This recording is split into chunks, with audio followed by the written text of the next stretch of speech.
ఏముంది తనలోన గమ్మత్తు అంటే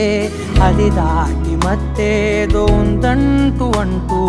తనకన్నా అందాలు ఉన్నాయి అంటే అందానికే తాను ఆకాశమంటూ నువ్వేనమాట